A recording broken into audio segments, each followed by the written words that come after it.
Hello. Hi, Hi, everyone. I'm Jake Bastian, and I am Brittany Moore. and this is the second installment of our COVID safety and information podcast.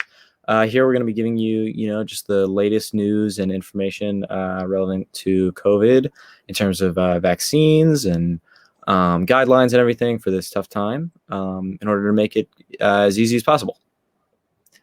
So I don't know if anyone saw our last installment, but we were breaking it down into a few segments that we'll go over today, which are pretty much, we'll start off with some vaccines. Then we'll move on to the different ways you can keep yourself going in the best way possible during this time. And then we'll wrap it up with protocols and some talk about ways to have fun during this time, outside all the jargon about medical stuff and everything. So if we can get things started with the latest news about COVID, I have a little presentation ready. As you'll see, vaccinations are coming along very well. In California, at least, we have administered just over 22.5 million doses.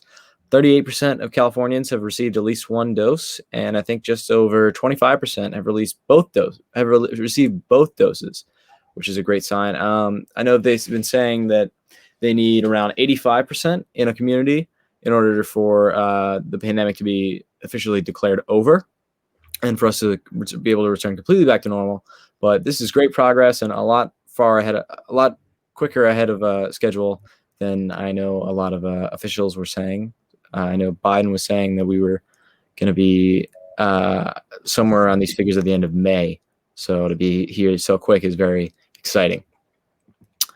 If you look at this chart, you can see that vaccine doses are actually increasing administration by the day, with the 7-day average going up as the months progress in 2021.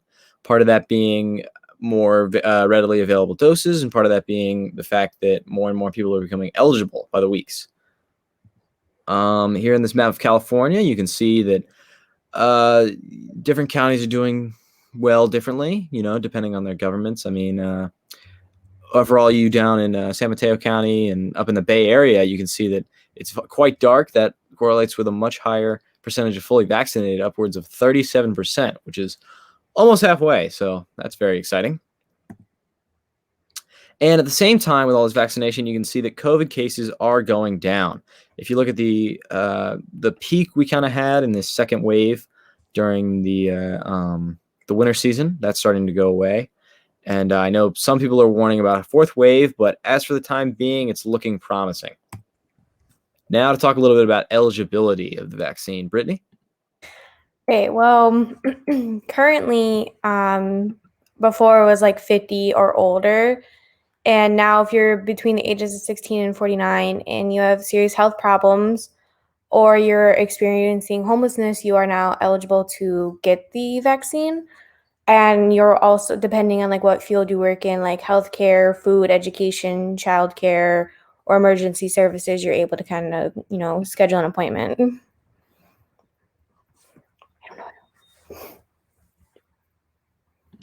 Yes, I know that for appointments as far as that the outside of those groups you schedule just for the general public, I believe it's only Pfizer is available for those 16 through 18. Yeah, only Pfizer has been approved, Mm-hmm. and they have yet to begin trials for ages 12 to 15 so far. Okay, but it is good that they're starting with those. Yeah. And moving on from general eligibility, if we can talk about how you can actually get vaccinated.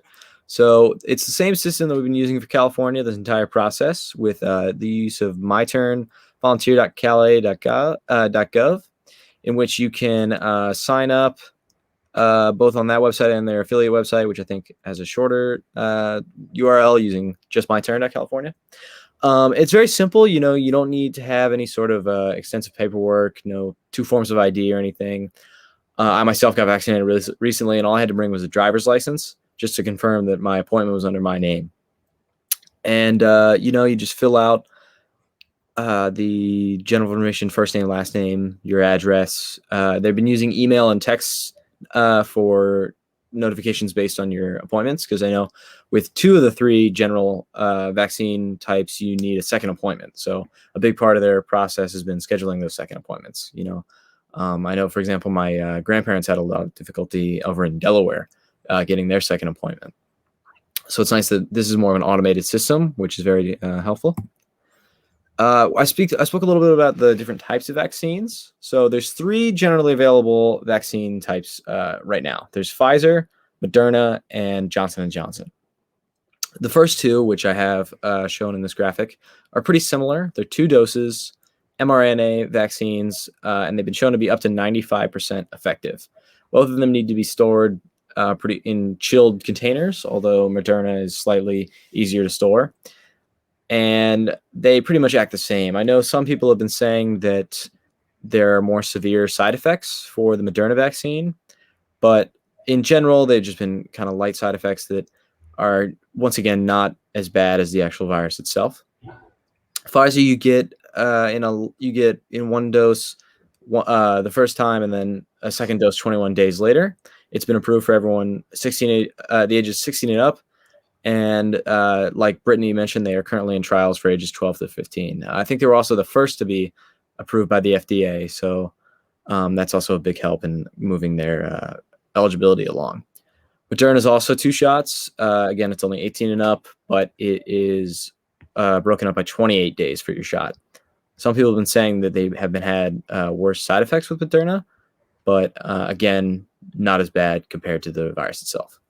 And then finally, it's not represented in this graphic, but we have Johnson & Johnson is largely available in the U.S. It tests between 65 and 80% immunity, but it's even when we talk about immunity, we talk about a percentage of the chances that you can actually get the virus.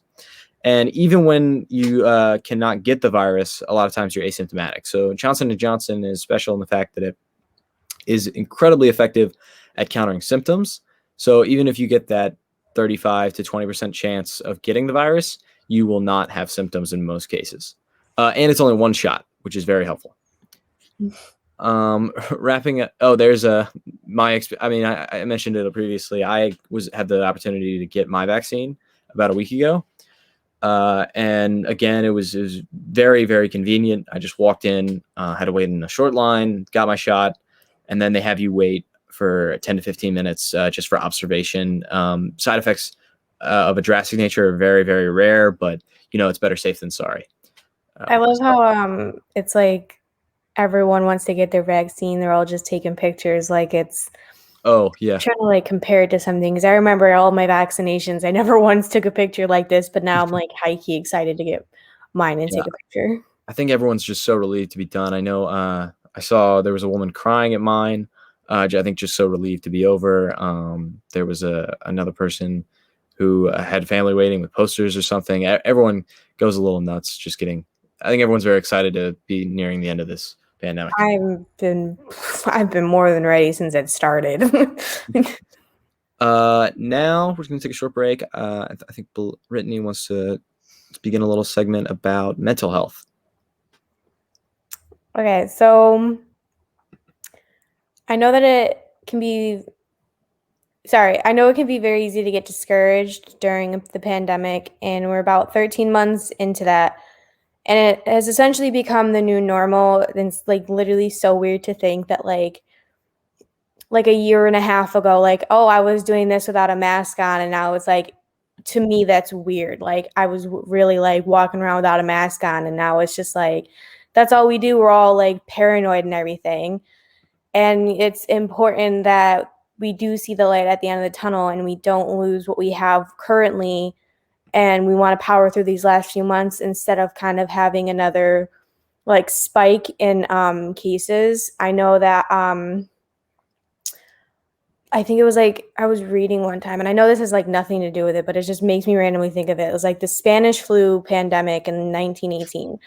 I was bored one day just searching things, and I read that they had like 4 different waves in a span of like 2 years, and it kind of like made me think like, could this happen again with the COVID-19 pandemic? Like there was, I think a couple weeks ago, like a second wave, like a new what's the word I'm thinking of? It's the new strain.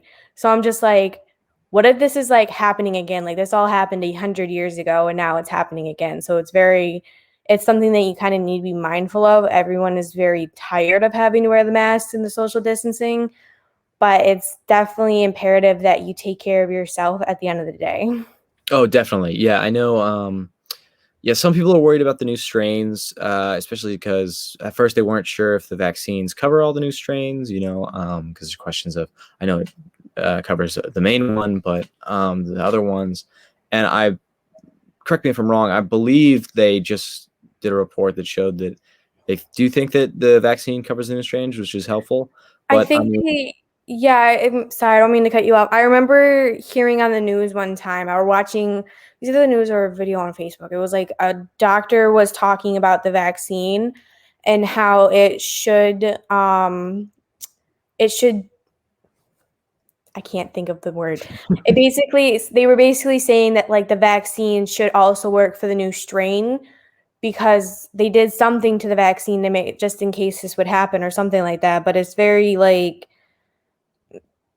yeah, you never know with vaccines because the flu shot you have to take it every year, but at the same time there's a whole bunch of different strains of the flu and the flu shot's only for one specific strain of flu. yeah, whatever they know, we know a lot less. I mean, they have our top people working on it. On that note, I do think that I heard there's a possibility we'll have to get booster shots every 6 months to a year. That's But fine. yeah, I'll take it over having to be stuck like this. You mentioned the Spanish flu. I also did a little bit of research on that. I know it's a part of history that also often gets overshadowed because of World War I and everything that was going on during that time. But they attributed a lot of the deaths to the Spanish flu. People were just both we as a society were ignorant in terms of science. Just we were not at that stage yet. But we did know that it could spread with that a lot more easily without things like mask wearing and I distancing and Yeah. gatherings, which I mean, people do it a lot more now, which has been helpful. It was something like 30 million people died in the Spanish flu, but I I don't remember the exact number of how many people died, but like even now people are still very ignorant and it's very like I get like everyone has different views, but like a lot mhm, of people like to bring politics into it. And I'm like, what does politics have to do with a disease that's killing people? And they're always trying to exactly. be like, I'm right, you're wrong, this, and this. And I'm over here like, no immune system, like, get away from me. I don't want to deal with you. Yeah, no, we Like, really need to stick together and just think about other people. That's the biggest thing with masks is it's one thing to help yourself. It's so much more for the other people. Um, but on that note of the things we shouldn't be doing, let's move on to some of the things we should be doing. Brittany, do you have any things you've been any hobbies, activities you've been doing in quarantine that have been keeping you going? I've been playing video games a lot more, and I've honestly been thinking about streaming on Twitch. Oh, that's a good idea. I know a lot of people are both turning to doing that and watching just Yeah, and because it's like more human interaction. when the quarantine first started, um, I started playing Fortnite more. I never really played it before, but I started playing it because it's like, let me try. Most of my games are story based, and so I'm like, this is a little something different. And I don't play Call of Duty, so at least like something that's not as hard as Call of Duty with someone who hasn't played it. So Mhm. then I started watching this one person on Facebook who would always go live. He was Helm's World. So I started watching him, and then I bought Dead by Daylight, and now I play Dead by Daylight all the time online. And then on my PlayStation 5, I play The Last of Us Part 2. So it's really just kind of like I have a Twitch account because I'd be watching Olmrecker on YouTube all the time. So I started watching his streams. So I'm just kind of like thinking of the idea like, oh, in my downtime, do I really want to like stream? Because it's like I'm decent at the game, but it's like a lot of people who stream, they're like rank 1 to 6, and I'm currently sitting at a rank 14 because my Wi-Fi hates me and decided to kick me a few times, which brought Ugh. my rank from a 12 to a 14. Well, yeah, definitely. I mean, any of those video games she mentioned are good picks. I'm sure. And I mean, I've been doing that as well. I've also been watching a lot of movies at home. And on that note, I'd like to talk a little bit about some of the activities that are safe to do during this time. last time we mentioned, and I'll mention again, drive-through movies are always a great option. It's a fun way to spend time with your family or friends safely because, you're inside the bubble of your own car. You don't have to be interacting with other people. And they're pretty common now, especially ones that weren't doing so successful before the pandemic or coming back, and the creation of new ones. I think there's a theater near me that's running this old Humphrey Bogart movie, The Big Sleep, which I'm a big fan of, so I might check that out. So yeah, those are always great if you want to check those out. I remember growing up. So like obviously like I'm not from California, so you probably won't know what drive-ins I'm talking about. But in the summertime, so growing up, me and my mom would take me and my brother to the drive-ins in Avon, like 30-ish minutes away. And we'd always go see two movies, one for like me and my brother, and then the next one would be for my mom, and we'd fall asleep in the car. So it's like as we got older, we kind of kept that going on. So it's like, sorry. So like even though like I'm living in a different state right now, when I would be home for the summer from school before I moved to a different state for grad school, like me and my mom would still kind of carry that on. Like we'd pick out what ones we'd want to see back to back, and then we'd like bring snacks. And I think one time we brought alcohol, but like I was also over 21. So, Okay. but we did that when we were like, and we always like hit it because we never want to buy snacks there because they're so expensive, right? But we would go and we would just pick out movies that we both wanted to see. And like, I think summer 19, because we didn't do it in summer 2020. But in summer 19, that's how I watched The Lion King and the new Aladdin movie. And I would just like fell in love with them because it's like, I love movies, so like the drive-ins is always a fun time and new experience for me. Oh, for sure. Yeah. So a fun activity that you can keep doing just as you could before the pandemic, during the pandemic. And, whatever you're doing, just try to use it to keep yourself sane, keep yourself going. On that note, we should probably launch into a little more of talking about what you can be doing for the time being in terms of safety protocols. In terms of what you're able to do, you can visit websites such as, let me bring this back, such as citypacifica.org, which for you Pacifica residents who are mostly going to be watching this, that has a lot of information about which businesses are opening up. I know with the increase of vaccinated people, a lot of restaurants are starting to open up if you're into that. And if you're ready for that, some places get indoor dining, some places you can stick to takeout a lot more easily, whatever works for you while staying safe. And in addition, you can just find general information about the economic response to COVID-19 and the reopening and everything. Other websites are more for California. I know that we have, the smchealth.org website has a little information about that in terms of that, and also just general vaccination info. We seem to be moving more out of the phased reopening plan and more to a more local reopening plan. I think I just saw they're starting to bring back concerts soon for vaccinated people, indoor concerts, which is a good sign. I mean, those are one of the first things to go along with sporting events. And even sporting events, I know NBA games are coming back this month or next month in LA County.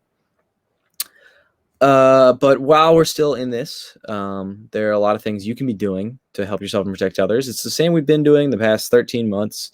But I mean, they're always important to just keep yourself going. Stay 6 feet apart from other people. That excludes your family members. You can stay with them, but outside people, wear a mask wherever you're going. There's been some question about whether or not you have to continue wearing the mask after you're vaccinated. I know a lot of people feel like, well, I'm immune, so why would I have to keep wearing it? But the CDC is not 100% sure whether or not you being immune stops you from being able to transmit the virus. So it's always a good idea for at least until we know to just keep wearing those masks, keep practicing good social distancing policies because you could be spreading it to someone who's unvaccinated. And while it may not be affecting you, it's affecting a lot of other people. But it is, it's okay to be practicing after you're vaccinated to be practicing gatherings in small groups. I think they said 2 weeks is the time that they're recommending you wait after you're vaccinated in order to be able to safely gather with other vaccinated people, that is, not with unvaccinated people. You should always wait until they are just to be safe. But hand washing, wearing a mask, leaving. I know some people leave their packages out just in case of touch transmission. You know, I mean, they leave their packages out for maybe an hour or two just to let the bacteria die off a little bit. Hand sanitizer, things like that, wipes. I know my family keeps a package of wipes in our car at all times. Do you guys do any things like that? Well, I don't be doing that, but like I have a lot of hand sanitizer, but at the same Mhm. time, it's like I work for Bath and Body Works, and I'm like I said, like I don't have an immune system, so it's like I'm always cautious, but I'm not like super cautious. Like I get customers all the time who like don't want to hand me their stuff, and I'm all like, I need to scan this. Just let me grab it real quick. I promise I'm good. So it's just like a lot of people like I get it. Like a lot of people are very scared, but it's like we've been living in this pandemic for over a year now. While we should still be like doing safety protocols, we should also realize like, hey, it is still dangerous, but at the same time, we should also be like, I'm out and about right now. I have to also realize I can't be so scared if I'm outside. Yeah, I mean, it's something I heard near the beginning of this, which I think it still rings very true. Is an overabundance of caution is always better than the alternative when it comes And to yeah, life threatening situations. You know. my when it first started, before I started doing Instacart during the pandemic, I was just chilling during my spring break. And like I would be bored, so me and my boyfriend would go and find something to do, not necessarily going into a building or something. This is before everyone had to wear masks. Mhm. And my dad would like freak out talking about don't go outside, you need to stay home, and I'm just like I'm fine, leave me alone. So it's like I get it, but at the same time it's like I'm a person where it's like I don't want to be stuck inside all day. Yeah, yeah, but you gotta not get. I know a lot. Everyone's getting very tired of it. You can't get tired of it. Um, but Well, yeah, I just whatever is safe is always the priority right now. also it was like really funny when you were like vaccinated people can hang out with vaccinated people. I started laughing because I'm just like can't vaccinated people party. Yeah, which that's the other problem is that it's we have the vaccination cards, which are going to be very useful in proving you're vaccinated for example, going to concerts or things like that. Just because people want to be always have an assurance that you're not going to get sick. Um, but that's one of the other reasons for keeping the mask going is just that we don't know who's vaccinated right now, and it is a minority of the people are vaccinated. It's less than 40%. So it's very important just to keep going while we don't know, because I mean, not to be critical or anything, but there are some people who will just say they're vaccinated and they're not. I mean, Oh, that I was know. kind of when it was first rolling out. I get like everyone has their own different views on the vaccine, but like my thing is it's like it's kind of like has the American people like we're supposed to kind of like try to take care of one another because we're a first world country, right? But Mhm. then when something like this happens, like no one wants to help each other out, and like it's very controversial, and it's like we're all tired of this pandemic. We all want to get out of it. Like I understand like you might not trust the vaccine, but like to sit there and tell people who want to get the vaccine or who people who get vaccinated they're sheep and this and this, it's like you're saying you want to end this pandemic, but you don't want to do anything to help this pandemic end by saying like the masks are stupid, this is stupid, this is stupid. Like it's never going to end until you realize like, hey, I need to do my part, whether you want it to happen or not. No, definitely. I mean, have your own beliefs, have anything, but just make sure you're thinking of other people always. Which I mean, now that we are nearing the end, do you have any sort of big plans? I know I'm actually committed to going to a wedding in September, so I'm hoping that I mean, I'll be fully vaccinated by then, and everyone who's going will be fully vaccinated. But it's just so weird to think of that as I could be going to an event that I wouldn't be able to the past over a year. You have any sort of things like that? Well, I mean, like my graduation last year got canceled, obviously. So, like, I'm going to my May graduation with my parents, and then I technically have like two because my program doesn't end until August. But essentially, in August, my grandparents and my brother are coming up and doing that graduation with me. But I'm hoping the biggest thing I want to do is like take a nice long vacation because like I've been working so hard since before this pandemic, and I've been wanting to take a vacation since before the pandemic, but I don't want to lose out on like 2-3 weeks of pay because I'm going on a vacation and I have to quarantine after. So for me, it's really just like getting a break from reality and just going somewhere and having fun with my friends and stuff like that. No, yeah, that's the thing. It's definitely going to be very weird to be able to go back soon. Both exciting and just it's like it's kind of like I feel like almost as if I'm getting tricked. Is it really okay if I go back? I Yeah, don't want to. Like because I've been being safe for so long. It's almost surreal to be able to see that I won't. I'll be able to be a lot more normal again. I feel that because it's like I'm really big on traveling. So like technically I can travel to and forth New York with no problem because it's like I'm a New York State resident, even though I'm living in Connecticut, and you can travel without having to quarantine. But in reality, like if I want to go anywhere fun, I can only go to New York City, which I love going there, but it's not like I want to go somewhere else. I want to go to Boston and Providence. Like I'm near all these places that I can't access without losing pay. And I Hmm. don't want to lose money and get behind on bills. Hmm. Yeah, no, that's the thing. You just gotta keep being safe, keep being perseverant Yeah. in getting to the end of this. But guys, it is almost over. So just make sure that everyone gets vaccinated. I think I missed to touch on it earlier, but if you are not eligible, which we're in California at least in 3 days, everyone will be eligible to make an appointment. But if you're just rushing to get one, I know there are certain places, I'm not sure if they're still doing it, but CSU Bakersfield in California, it might be a bit of a drive for some people. They're doing walk-on appointments, and I'm sure there are other places in your county and in your area that will be doing walk-ons. Which is basically you still get an appointment so you can get your second shot, but you walk right in and then you can they take you wait in line, you can do a shot, which because I know, like you said, there are people who are dying to get the vaccine, and no pun intended or anything, but the soon it's going to be able to, anyone who wants it can get it, and hopefully more people will want it so that everyone is safe. Yeah, I can't wait. uh, My as soon as it became eligible in New York, my grandparents were all just like, "You can get it now. You can get it now." Because, like I said, no immune system, so I was able to get it a couple yeah. months sooner than most people.